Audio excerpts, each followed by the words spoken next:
Thank thank you, Kak Willy. Halo, shalom semuanya. Selamat sore, malam, atau pagi kalau tempat di mana kita berada. Mmm, aku mengucap syukur ya hari ini dikasih kesempatan boleh sharing. Tadi pagi ditanya apakah mau sharing, tapi dari tadi pagi tuh aku lagi bawa dalam doa ini sharing-nya apa ya kira-kira ya. Apa yang terjadi aku bawa dalam doa untuk tahu Tuhan mau taruh apa untuk di-sharing-kan hari ini. Jadi, terus akhirnya dapat deh tadi idenya untuk sharing hari ini. Jadi relevan dengan apa yang sedang jadi pergumulan aku, kita dengan istri beberapa bulan terakhir ini. Jadi sedikit cerita latar belakang, kita mulai meninggalkan Indonesia itu kira-kira dari tahun 2012. Jadi ketika sudah, setelah berapa bulan nikah, kita berangkat meninggalkan Indonesia, waktu itu ngikutin tugas kantor. Nah, dalam penugasan kantor itu rasanya tuh menyenangkan secara personal, secara profesional. Jadi semangatlah kita untuk terus memperpanjang, penugasan di luar Indonesia itu. Kita sempat tinggal tugas di Prancis juga sebelumnya, sempat di Afrika juga. Jadi ketika sudah waktunya untuk pulang, waktu itu rasanya gundah. Jadi aku, bolak-balik mencari cara gimana caranya supaya kita nggak usah pulang dan bisa terus kerja di Prancis waktu itu. Dilamar lah semua pekerjaan-pekerjaan itu, aku jadi waktu itu sempat juga, dia sempat sempat sempat ketawa karena aku bilang, "Aku udah ngelamar kayaknya seratusan lebih job posting, bahkan pekerjaan yang sama persis dengan pekerjaanku waktu itu." Tapi hebatnya, nggak ada yang dipanggil untuk interview, sama sekali. Sampailah kita pulang ke Indonesia dan akhirnya kerja di Indonesia selama 2 tahun. Di situ aku baru mengerti bahwa ketika Tuhan tutup sebagian jalan itu untuk maksud lain yang lebih besar. Jadi aku ingat banget apa yang Tuhan yang disebutkan di Amsal 19 ya. Banyaklah rencangan di hati manusia, tapi keputusan Tuhanlah yang berlaksana. Tapi di situ namanya keinginan daging masih terus, berkembang kan, wah kok bisa sih nggak ada, masa pekerjaan segini banyak nggak bisa tinggal. Tapi singkat cerita kita ngerti maksud itu ketika kita pulang. Nah terus ketika kita pulang di Indonesia kerja dan itu sudah mulai comfortable atau mulai digoyang lagi lah di pekerjaan itu, bahwa pekerjaan di mana aku bekerja saat itu nilai-nilainya udah mulai nggak sesuai dengan nilai-nilai kebenaran yang kita pelajari. Tapi dulu aku juga jadi mulai cycle-nya mulai gundah lagi nih, ngelamar-ngelamar kerja lagi gitu. Sampai, satu waktu Tuhan kasih pekerjaan yang tidak dilamar. Jadi tiba-tiba aja ditelepon, eee, untuk ditawarkan bekerja kembali di Perancis, dan itu surprisingly tanpa pakai interview juga. Jadi kembalilah kita ke Perancis, jadi di tahun 2020 tepat sebelum Covid. Nah, yang berbeda adalah kalau dulu kita bertugas di perusahaan itu, penugasan itu ada jangka waktunya. Jadi kita tahu setelah 3 tahun kita akan pulang atau pindah. Nah, yang berbeda kali ini di Perancis adalah ini kontrak permanen sebagai orang lokal. Jadi nggak ada jangka waktunya kerja selama-lamanya, sekuat-kuatnya, karena ini juga, seperti orang Perancis pada umumnya. Jadi waktu itu pertanyaan aku adalah, "Terus kita mau ngapain di sini? Mau sampai kapan? What's next?" Gitu kan. Pertanyaan what's next itu begitu penting buat aku sebagai satu titik yang harus dilihat di masa depan. Nah, setelah 3 tahun berlalu nih, mulai lagi nih, kegundahannya mulai lagi. Kok kayaknya pekerjaan sudah bisa ya. Terus what's next? Jadi kan kita mulai join CG ini dan mulai rutin ikuti CG ini mulai dari kira-kira 1 tahun lebih ya. Lebih dari 1 tahun yang lalu. Cuman yang berbeda menurut aku adalah saat ini kita punya what's next yang berbeda. Karena Tuhan seperti taruh di kepala ini, di kepalaku, bahwa ini aku mulai lagi ya, ngelamar-ngelamar kerja sejak akhir tahun lalu gitu. Jadi itu juga tambahan subjek doa juga untuk, wah Tuhan ini mau ada interview di tanggal segini kira-kira, kalau memang ini yang Tuhan berkenan, kiranya dibukakan jalannya. Ini pekerjaannya juga masih seputaran di Prancis juga. Tapi nggak ada yang lanjut juga sampai hari ini, udah 3 ini. Jadi interview jalan, kesempatan jalan, tapi nggak ada yang ini. Tapi yang berbeda adalah Tuhan kasih pikiran yang lain di kepalaku belakangan ini. Tuhan bilang, ini bukan tentang kamu. Kamu bayangin deh, gimana ceritanya kamu bisa kembali ke sini dengan jadi kalau secara akademik aku minimalis ya.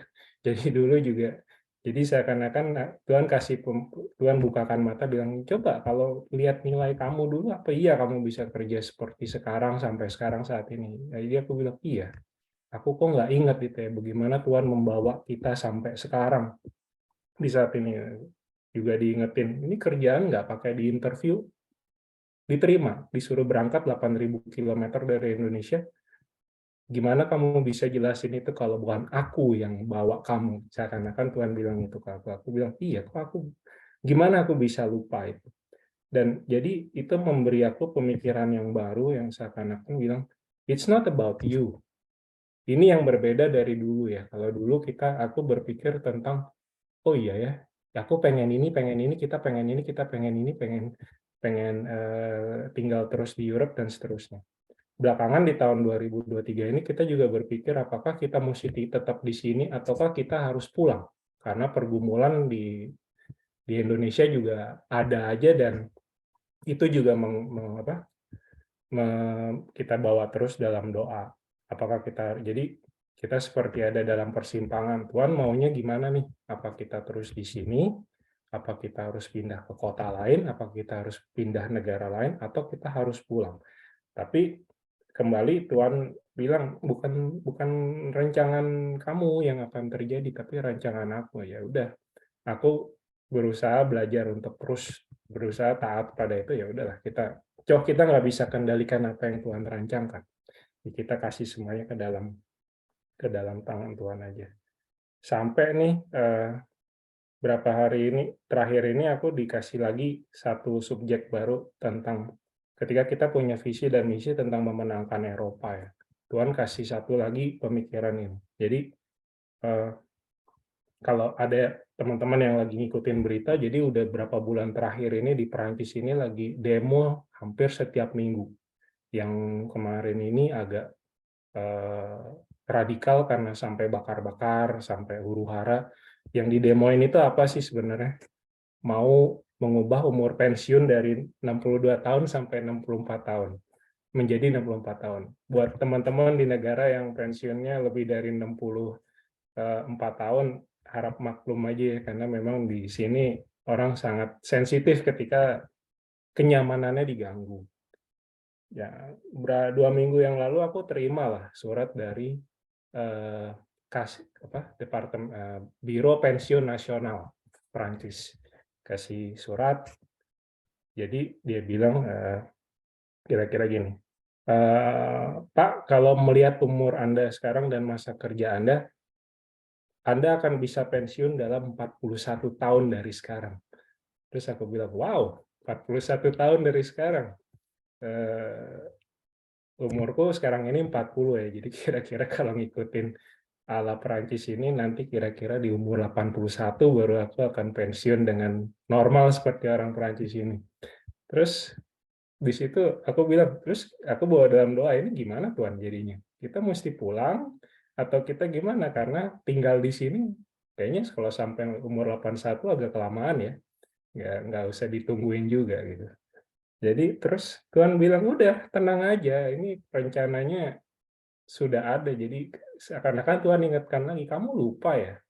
Berapa kali-kali aku bawa kalian keluar dari satu situasi ke situasi lain, at the right time, at the right moment, tidak pernah terlambat. Jadi jangan pernah lupakan itu. Dan ketika di situ juga Tuhan kasih satu satu insight lagi dalam kepalaku tentang yang namanya pengucapan syukur. Bahwa di Eropa ini, di Perancis sejauh yang aku lihat, karakter yang benar-benar perlu didoakan itu adalah pengucapan syukur. Karena ketika kita melihat bagaimana orang bisa menjadi begitu beringas menuntut sesuatu yang sebenarnya tidak juga, eee, parah-parah bagaimana, tapi tidak melupakan bahwa tinggal di benua ini sudah memberikan banyak sekali kenyamanan dan kebaikan yang perlu disyukurin. Jadi itu juga mungkin jadi aku bilang, iya ya kalau kita punya visi mau memenangkan Eropa ini, salah satu yang jadi aku berpikir bahwa untuk mengubah karakter itu juga karakter yang sesuai buah-buah roh itu penting banget untuk aku kepingin melihat itu bisa terjadi di sini karena itu yang mungkin akan membuat Eropa ini jadi Eropa yang berbeda, yang takut akan Tuhan dan memang jadi Eropa yang mengucap syukur. Di situ juga kita bisa melihat mungkin kehidupan akan berbeda tentunya di Perancis ini kalau dibandingkan dengan hari ini. Kira-kira itu. Jadi mungkin yang bisa aku sharing-kan adalah buat teman-teman yang lagi jadi diaspora, terus ikut pegang dalam pegang terus rencana Tuhan, bawa terus kekhawatiranmu semua bawa aja ke dalam tangan Tuhan, karena Tuhan udah rencanain kok, kapan kita harus ada di mana, kapan kita harus ngerjain apa, di mana pekerjaan yang sudah taruh. Kita dibawa sejauh ini dari Indonesia itu nggak untuk sia-sia. Semuanya ada cerita sendiri yang akan membuat kita bisa membagikan itu sebagai kesaksian yang luar biasa untuk menguatkan orang lain juga. Itu kira-kira. Terima kasih.